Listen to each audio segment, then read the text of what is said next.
Manuel de l'anti-rentrée littéraire 5, Jean-Philippe Toussaint, ou Comment trouver un cheval en Chine. 2 passages. Ce n'était certes pas la première fois que j'étais ainsi dérangé pendant l'écriture d'un livre par les bruits extérieurs du monde. Il suffit de se mettre à écrire pour se rendre compte que le monde entier est en travaux. Partout, on bâtit, on détruit, on rénove. Je ne sais combien de stridulations, de scies circulaires ont résonné entre mes phrases. Quand ce ne sont pas les grandes orgues d'un chantier public avec pelleteuses et excavatrices qui font trembler le voisinage, c'est le bourdonnement insidieux d'une perceuse électrique chez les voisins qui me déconcentre. Quand j'écris, je voudrais pouvoir m'abstraire du monde réel pour me fondre dans la fiction. Pourquoi continuerais-je à écrire si chaque fois que je parviens à m'échapper dans l'imaginaire et qu'emporté par mon livre, je me crois protégé des douleurs de l'existence et des blessures du réel, la réalité vient se rappeler à mon bon souvenir par la piqûre de rappel d'un bruit exaspérant qui me déconcentre. Ça, c'était un petit passage au hasard. Maintenant, on vient au cheval. Je fais des petits bouts de tête, mais normalement, c'est spatialisé en avant, en arrière, côté gauche, côté droit et tout le tour. C'est quand même mieux pour lire. Mais il s'agit là d'une longue histoire qu'il conviendrait peut-être de reprendre au début. Quand il y a quelques années, j'avais fait part à Chen Tong de mon intention de venir en Chine pour tourner une adaptation de la scène de l'embarquement du cheval Zahir dans un aéroport, 2 problèmes s'étaient posés à nous. Obtenir les autorisations pour tourner dans l'aéroport de Guangzhou et trouver un cheval. J'imaginais pour ma part que le plus difficile serait d'obtenir les autorisations des autorités aéroportuaires de Baiyun, mais contre toute attente, Chen Tong y était parvenu assez facilement. Chen Tong ne manquait jamais de ressources. Pour le film Fuir, il avait graissé la patte à l'ami d'un commissaire de police en lui offrant une peinture traditionnelle chinoise de sa composition, afin d'obtenir l'autorisation de tourner dans une salle de contrôle hautement sécurisée de la police de Guangzhou, équipée d'un mur d'images de vidéosurveillance. Car Chen Tong, indépendamment de ses activités d'éditeur, de curateur, de professeur aux beaux-arts, était aussi un artiste apprécié dans le sud de la Chine, qui vendait très bien ses œuvres, ce qui lui permettait de vivre confortablement et même à l'occasion de favoriser ses affaires. Car c'est bien là le moindre des paradoxes de Chen Tong, que la publication des œuvres françaises d'avant-garde qu'il publiait, les livres de Beckett ou de Rob Grillet, était en partie financée par ses gains comme artiste traditionnel chinois. Le stratagème, aussi compliqué qu'ingénieux qu'avait cette fois imaginé Chen Tong pour obtenir l'autorisation de tourner à l'aéroport de Guangzhou, c'était de mettre en place une collaboration fictive avec un magazine d'aéronautique chinois. Ayant trouvé son partenaire, en la personne du rédacteur en chef de la revue Feiji, ils avaient rédigé ensemble une lettre à l'adresse des autorités aéroportuaires de Baiyun, en leur expliquant que pour fêter l'acquisition récente par la compagnie China Southern Airlines de plusieurs Boeing A380, ils envisageaient de faire réaliser un reportage photographique de façon conjointe par un Français et un Chinois en marge de la célébration du 50aire des relations franco-chinoises qui avait eu lieu en 2014. Chen Tong, on l'aura deviné, voulait me faire jouer le rôle du français, alors que je suis ni français et à peine photographe, en tout cas pas dans le sens où on l'entend quand il s'agit de réaliser pour une revue spécialisée un reportage technique sur l'Airbus A380, tiens c'était un Boeing page d'avant. Mais le stratagème était imparable et les autorisations nous furent accordées. Pendant le tournage, nous fûmes d'ailleurs affligés en permanence d'un vrai photographe chinois, mon complice dans cette mystification, mon double d'opérette, qui rôdait à côté de nous sur les pistes dans sa chasuble azur de photographe assermenté, en exhibant partout son appareil photo phallique qui avait fière allure à côté du mien. En revanche, trouver un cheval, ce qui me semblait être d'une simplicité biblique, se révéla être beaucoup plus épineux que prévu pour Chen Tong. Bien avant mon arrivée, Chen Tong me fit en effet savoir par mail qu'il n'y avait pas de chevaux à Guangzhou. Il n'y a tout simplement pas de haras dans le sud de la Chine. Il y en a à Pékin, il y en a au Tibet, il y en a en Mongolie, il y en a où on veut, mais pas à Guangzhou. Quelques jours avant le tournage de Zahir, nous sommes quand même partis en repérage dans un haras qui se trouvait à une quarantaine de kilomètres au sud de la ville. Notre équipe au complet dans la voiture, à ceci près que Lila, mon interprète, était absente, de sorte que j'étais assisté cet après-midi-là d'une charmante jeune femme, interprète anglais-chinois occasionnel, qui était aussi enchantée qu'intimidée de passer la journée avec moi. Après plus d'une heure de route, nous arrivâmes en vue d'un haras fantomatique, sans âme qui vive, ni animal qui broute, point de chevaux sur le sable grisâtre des enclos déserts, point d'humains dans les coursives abandonnées. Nous descendîmes de voiture, passâmes une tête dans les écuries silencieuses, des chevaux mangeaient dans leurs box, secouaient leurs crinières, enfin vous connaissez les chevaux. On nous fit attendre un certain temps avant d'être reçus par le propriétaire du haras, ou son représentant, un Chinois qui ne jouera aucun rôle ultérieur dans ce récit, donc je ne le décrirai pas, me contenterai de dire qu'il ne m'était pas sympathique. Je ne comprenais pas très bien ce que racontait cet homme qui portait de prétentieuses bottes d'équitation. Tous les échanges avaient lieu en chinois et mon interprète, très douce, très gentille, se contentait de me regarder avec béatitude et de me sourire avec félicité. Elle ne traduisait quasiment rien.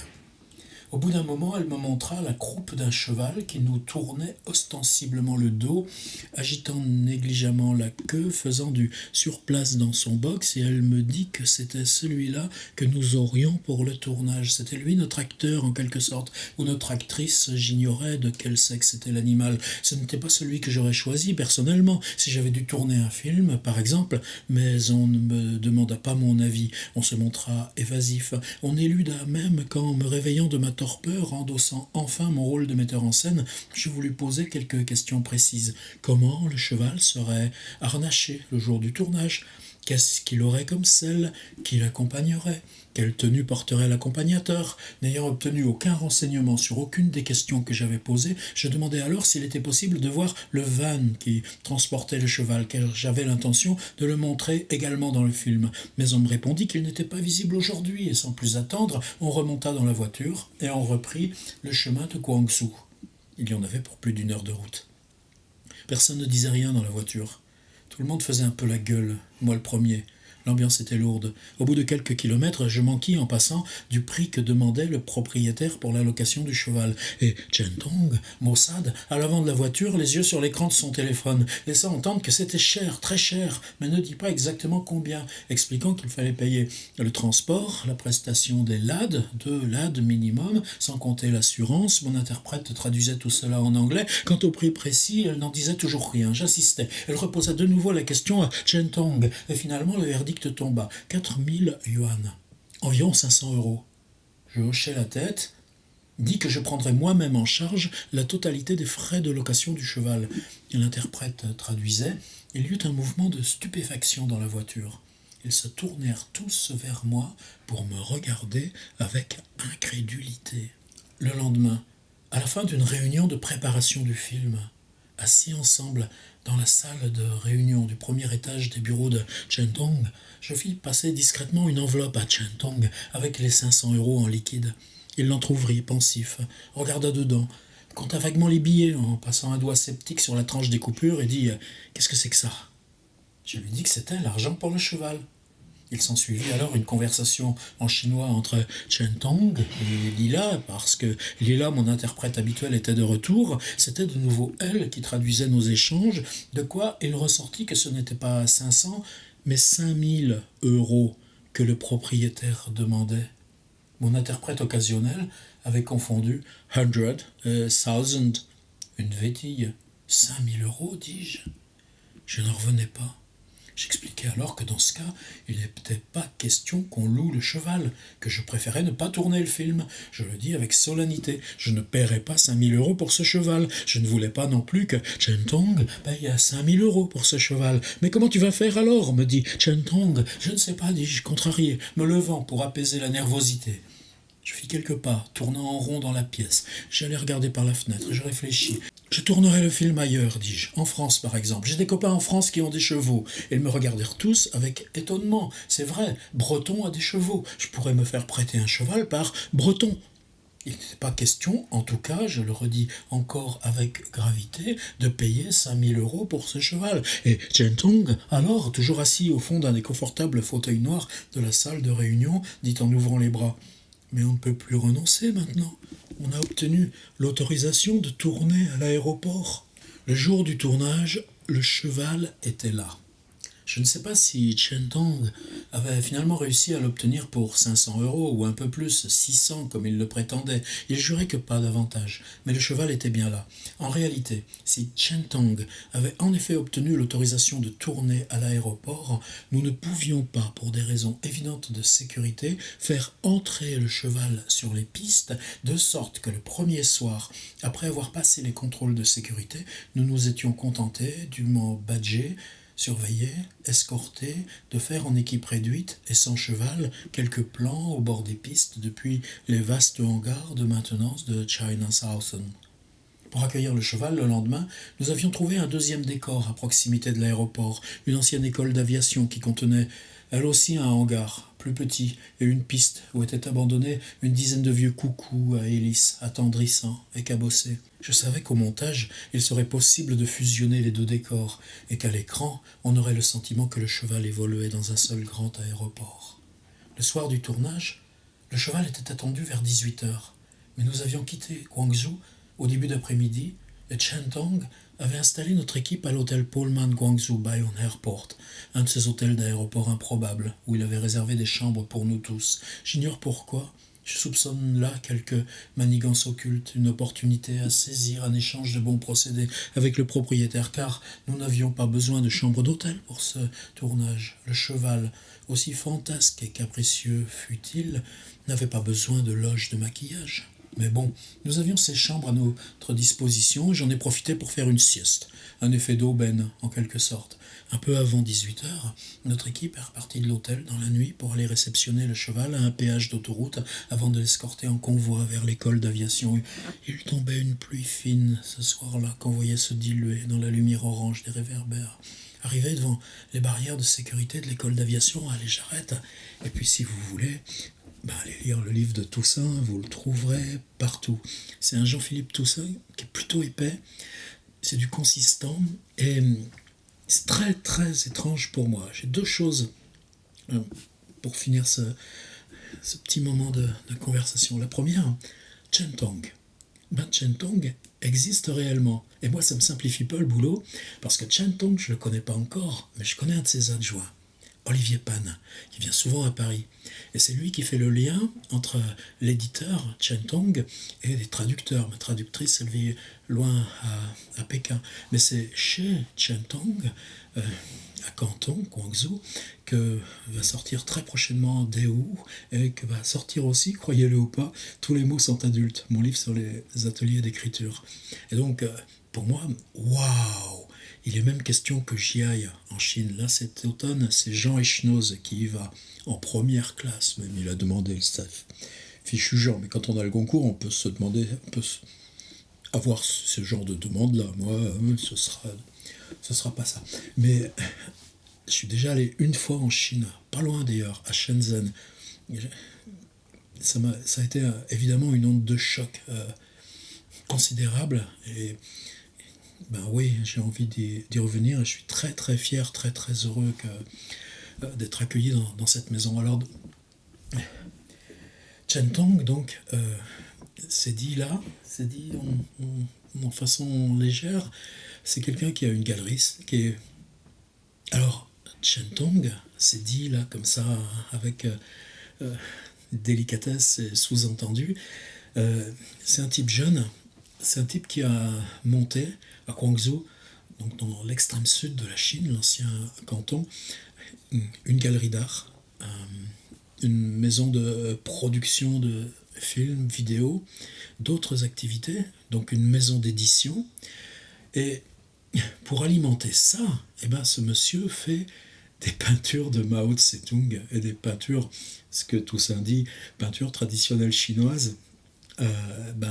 C'est des Mao.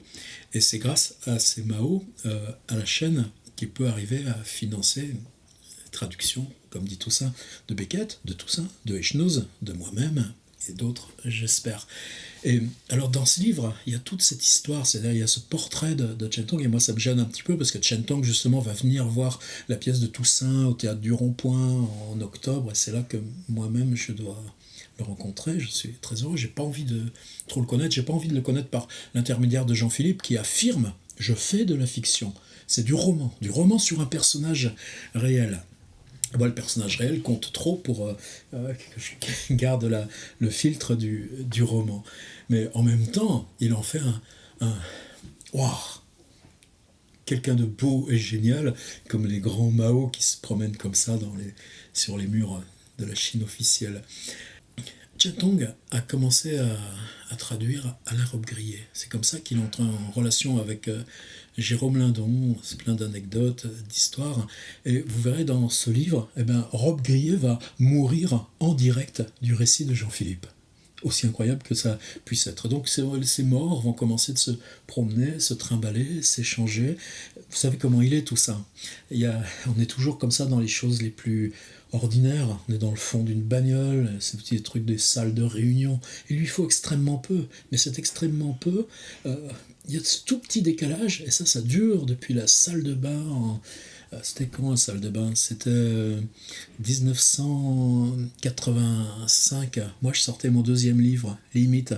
Et Jérôme Lindon, il m'avait dit vous allez voir, ça va être le coup cette fois parce que j'ai juste un petit roman à me mettre sous la dent. Un jeune qui commence, Jean-Philippe Toussaint. Bon, le Toussaint, il a tout embarqué. Mais c'est pas grave. Je suppose qu'entre la télévision, l'appareil photo, ces histoires de football, faire l'amour, le rapport de Toussaint à l'Asie, mais la façon de Toussaint d'inventer comme ça du récit, probablement vous en êtes déjà familier. Ici, il y a quelque chose d'autre, c'est-à-dire qu'on approche un réel qui pour nous laisse les yeux exorbiter chaque fois, vous avez ce petit moment comme ça d'entrer dans un haras en pleine cambrousse chinoise, mais c'est pire que ça, parce que ce qu'on recherche, c'est des décors de film. Donc on aborde le réel pour en faire comme ça ce qui sera faussé dans la représentation. Et ce faussé dans la représentation crée justement ce qui dans le roman vous êtes présenté au premier degré, mais va devenir une représentation mise en abîme, complètement décalée. Vous vous promènerez dans un musée installé au 19e étage d'une tour, et une fois qu'on a mis le nez là-dedans, page turner. Je vais finir par un truc un peu moins rigolo. Je l'ai lu directement à l'ordinateur. J'avais suggéré aux éditions de Minuit que j'accepterais volontiers un service de presse, mais non, les grandes maisons ne s'intéressent pas trop au web. Mais c'est mieux que ça. Je ne sais pas quel prix ils vendent le livre numérique associé. À la fin du livre numérique, on arrive sur une vidéo. Et Jean-Philippe a un petit texte d'accompagnement où il dit que pour lui, l'idée, c'est qu'à mesure qu'on termine le livre, à peine on a commencé à lire la dernière phrase, que s'enclenche automatiquement la vidéo, et que, vous savez, cet effet de Proust qui termine la recherche du temps perdu en commençant d'écrire le livre qu'on vient de lire, mais là, quand on termine le récit de Jean-Philippe Toussaint, commence le film qui est le making-of du film qu'il a réellement tourné et dont il fait récit. L'idée est géniale. Par contre, concrètement, nous installer des vidéos dans des EPUB de livres numériques, ça nous préoccupait beaucoup, disons vers 2008-2009, il y a 10 ans. Ça veut dire que l'EPUB fait 35 mégas. Ça veut dire que le livre occupe dans vos bécanes la place de 30 EPUB, s'il n'y avait que le texte, disons. On a chacun une place un petit peu comptée là-dedans. Par contre, ça veut dire que la vidéo de ce making-of, qui est génial, qui est du Toussaint, elle est comprimée, même sur YouTube, un truc de cette durée-là, il faudrait au moins 800 ou 900 mégas. Elle est comprimée à 30 mégas. Ça veut dire qu'on a une vidéo qui est ultra simplifiée et qui nous prive même de ce qu'est l'art cinématographique, qui commence par le respect de ce qu'on filme. Donc cette espèce de solution complètement mitigée, je comprends pas. C'est-à-dire ça aurait tellement... Et puis en plus, c'est que pour les lecteurs du livre numérique et pas pour les lecteurs du livre papier. Alors dans le livre papier, il aurait suffi qu'on mette un petit QR code à la fin. Vous passez le téléphone tchlouk sur la dernière page de votre livre, et les vidéos, comment on les regarde? Évidemment qu'on les regarde sur téléphone, sur ordi, sur tablette, mais probablement pas directement sur une liseuse comme les petites Kobo ou les Kindle noir et blanc. Et en même temps, soyons sérieux aussi, vous savez qu'il y a la vidéo du making-of, le film dont vous êtes en train de lire le récit, elle est accessible dans le truc. Vous allez vraiment attendre la dernière ligne pour avoir la vidéo. Voilà, bon, c'est pas très grave. J'espère que cette vidéo sera vite accessible, non pas dans le livre numérique, mais pour tout le monde. Parce que je crois que si Jean-Philippe la mettait sur Vimeo ou même YouTube, il a plein de ressources sur YouTube. Faites chercher, partez en piste de Toussaint, il y a des trucs incroyables. Par exemple, je me souviens, Toussaint s'installant, c'est par exemple un de ses rituels d'écriture, et on parle d'ailleurs ici, c'est à Ostende, c'est ça, donc sur ce rivage belge, avec la mer un peu grise, dure, mais bon, évidemment pour des gens comme lui, ça fait partie d'une histoire très longue, venir dans un gîte, une chambre louée comme ça, d'Airbnb face à la mer, et puis il se filme quand il entre dans ce Airbnb, et puis il commence par, vous savez, il y a toujours des trucs un peu, des espèces de tableaux, de sculptures, des machins, des objets qui traînent, tout ça. Comment il réarrange l'espace pour être prêt à écrire, tout ça. Allez vous balader dans ces trésors. On est chez Jean-Philippe Toussaint. Ça s'appelle Made in China. Tout tient sur un personnage qui s'appelle Chen Tong, qui existe réellement et qui en même temps là devient lui-même comme ce décor de cinéma dans lequel Toussaint va nous promener tout au long du bouquin. À vite pour la suite. Et vous avez vu que pour trouver un cheval en Chine, j'ai pris mon cheval à moi. C'est un cheval qui m'a été donné par Guy Jousmet.